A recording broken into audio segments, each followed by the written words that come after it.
Oke, video ini memiliki dua tujuan. Tujuan pertama adalah menganalisa fundamental saham ASI. Dianalisanya menggunakan laporan keuangan saham ASI kuartal 3, 5 tahun terakhir. Tepatnya kuartal 3 2020 hingga kuartal 3 2024 ini. Itu tujuan pertama. Tujuan keduanya adalah menghitung kira-kira nih kisaran harga wajar saham ASI ini berapa. Agar seandainya masih under value, kita masih bisa masuk nih di saham ASI ini. Dihitungnya menggunakan proyeksi dividen tahun 2024 nanti. Di luar saham ASI ini, saya punya dua penawaran khusus untuk Anda, yaitu saya punya bocoran saham-saham yang layak invest. Berstatus layak invest karena memenuhi dua kriteria utama, yaitu secara fundamental mewah dan secara valuasi harganya masih murah. Link akses bocoran saham yang layak investnya saya taruh di kolom deskripsi video ini. Itu penawaran pertamanya. Penawaran keduanya adalah template Excel yang nanti saya gunakan untuk menganalisa fundamental saham ASI dan menghitung kisaran harga wajarnya saham ASI ini saya jual dengan nama SNET, singkatan dari saham nyantai Excel Template. Nah, kalau Anda punya SNET ini, Anda akan mendapatkan dua manfaat. Yaitu yang pertama, Anda bisa menghitung kisaran harga wajar secara mandiri seperti langkah-langkahnya yang Anda nanti saksikan di video ini. Yang kedua, Anda akan bisa menghindari sifat FOMO dan fear ketika ngelihat saham tiba-tiba arah dan tiba-tiba ARB. Jadi nggak salah ngambil keputusan. Link info dan pembelian SNET ini saya taruh di kolom deskripsi video ini juga. Jadi, ambil penawaran pertama ataupun kedua sama-sama menuju link yang ada di kolom deskripsi video ini.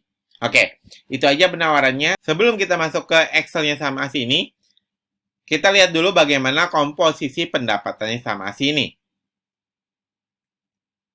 Nah, yang kita tahu, ASI atau Astra International Tbk ini bergerak di holding multisektor. Nah, gimana komposisi pendapatannya?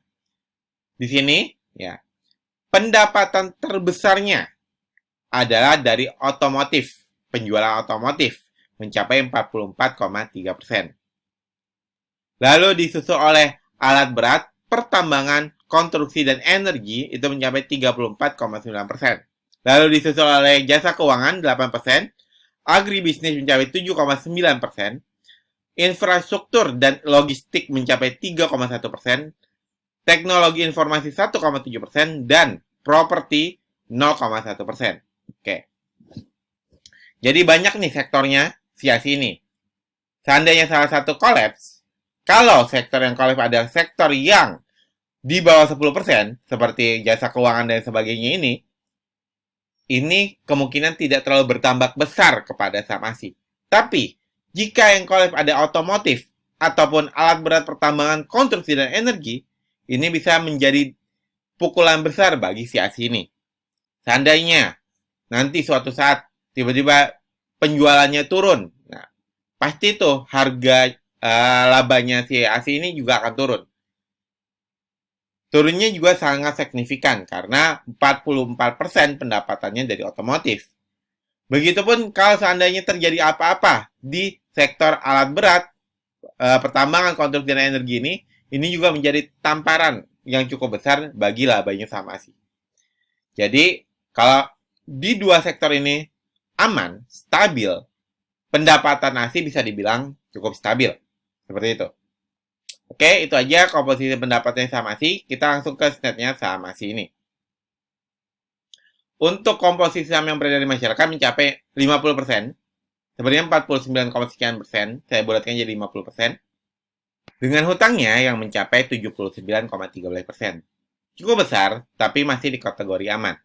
Jadi dari profil perusahaannya saja, ASI bisa tergolong saham yang cukup aman untuk diinvestasikan. Kenapa? Karena hutangnya kecil, ya nggak sampai 100%, dan komposisi saham yang berada di masyarakat nggak lebih dari 50%. Oke. Itu dari profil perusahaannya. Kita langsung masuk ke ekuitasnya.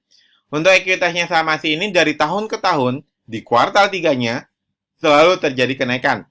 Naik 8%, 14%, 1%, dan yang terakhir di tahun 2024 ini naik 8%. Begitupun kuartal 3 ke kuartal 4-nya juga selalu terjadi kenaikan. 1%, 3%, 2%, dan 4%. Oke. Itu dari ekuitasnya. Gimana dengan labanya? Untuknya labanya ASI ini juga selalu terjadi kenaikan. Tahun 2021 naik 7% di kuartal 3-nya. Tahun 2022 naik 56% di kuartal 3-nya. Tahun 2023 naik 10% di kuartal 3-nya. Nah, sayangnya di tahun 2024 ini, walaupun masih terjadi kenaikan laba, tapi naiknya hanya 1% dibandingkan labanya di kuartal 3 2023 kemarin.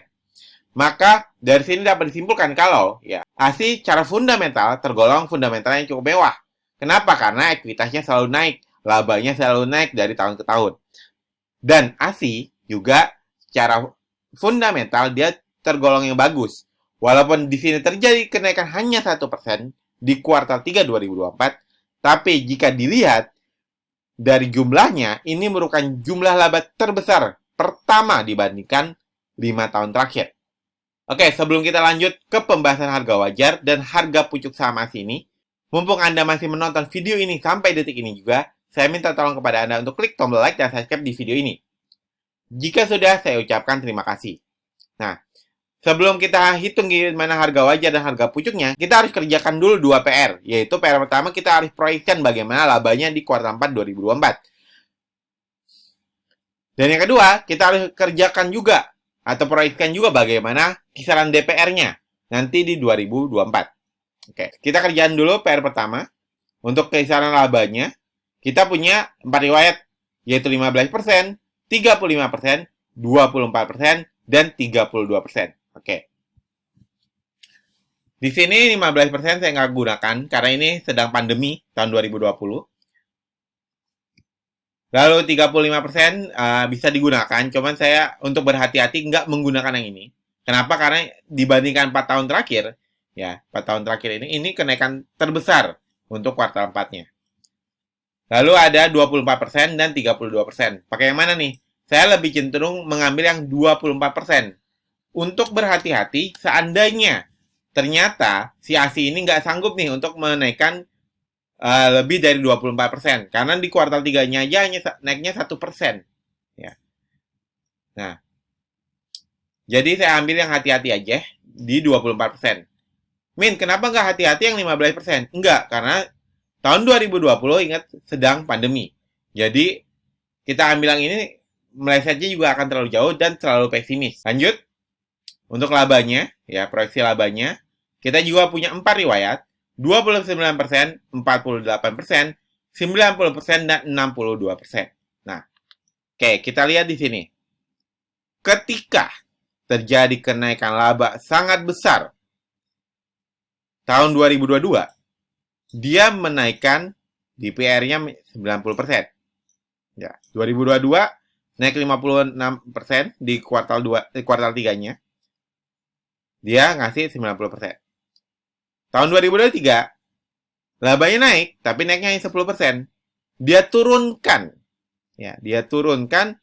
menjadi 62% untuk DPR-nya.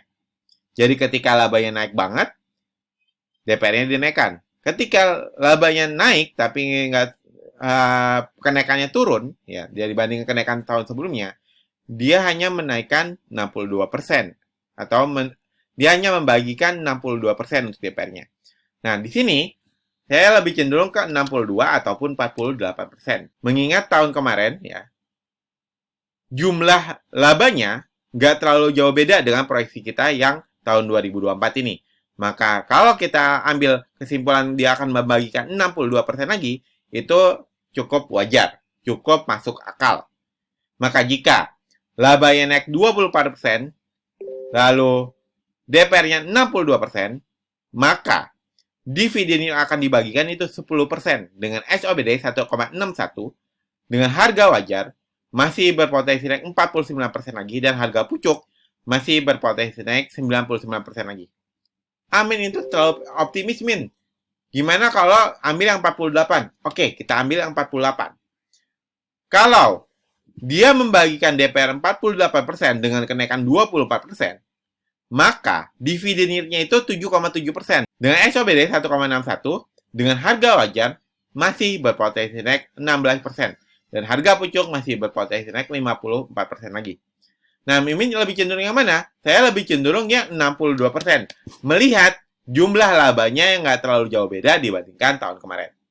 Nah, dari sini dapat disimpulkan kalau ASI ini, ASII, Ini harganya saat ini masih di bawah harga wajarnya. Buat Anda yang ingin dihitungan juga bagaimana kisaran harga wajar dan harga pucuk sebuah saham, bagaimana fundamental sebuah saham, silakan tulis kode sahamnya di kolom komentar. Saya berikan waktu 5 detik untuk Anda tulis kode sahamnya di kolom komentar. Hitung kisaran harga wajar saham ASI, udah. Analisa fundamental saham ASI juga sudah.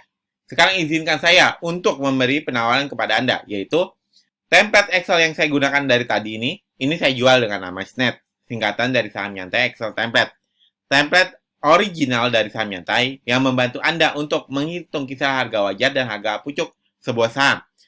Dan kalau Anda punya SNET ini, Anda akan mendapatkan dua manfaat. Yang pertama, Anda bisa analisa sebuah saham dan hitung kisaran harga pucuk dan harga wajar sebuah saham secara mandiri, seperti langkah-langkahnya yang Anda lihat di video ini.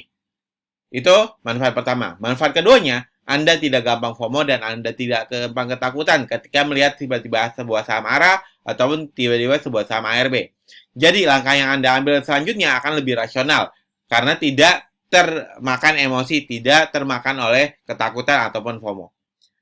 Ingat, emosi akan membuat Anda lost di dunia saham. Ingat, emosi akan membuat Anda salah mengambil keputusan di dunia saham. Dan kalau udah salah, loss-nya bisa puluhan persen. Jadi, kalau Anda punya SNET ini, Anda bisa terhindar tuh dari emosi tersebut. Link info dan pembelian SNET ini saya taruh di kolom deskripsi video ini. SNET ini adalah penawaran berbayar dari kami. Kami juga punya penawaran gratisannya, yaitu kami punya bocoran saham-saham yang invest. Berstatus invest karena memenuhi dua kriteria utama, yaitu secara fundamental dia mewah dan secara valuasi harganya masih murah. Link akses bocoran saham yang like investnya saya taruh juga di kolom deskripsi video ini. Semoga video ini bermanfaat. Semoga video ini dapat membantu Anda dalam berinvestasi. Kita ketemu lagi di video selanjutnya.